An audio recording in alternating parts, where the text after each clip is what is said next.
Taos-pusong nagpapasalamat si Maguindanao del Sur incumbent Governor Baymariam Sangking Mangudadatu sa kanyang mga taga-suporta sa pagkakataon na ibinigay sa kanya na makapaglingkod sa loob ng 6 na taon.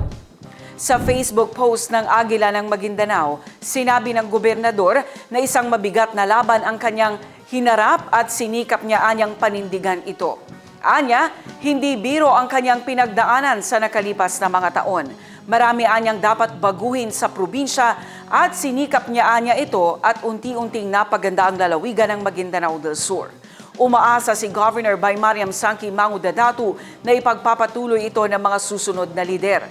Mawala man anya siya ng pansamantala, nakalaan pa rin anya sa mga taga Maguindanao del Sur ang kanyang puso at handa pa rin anya siyang tumulong sa abot ng kanyang makakaya. Hindi man anya siya pinalad sa katatapos na halalan, tuloy pa rin anya ang laban. Hindi anya dapat susuko at dapat mas lalo pa anyang mahalin ang lalawigan ng Maguindanao del Sur.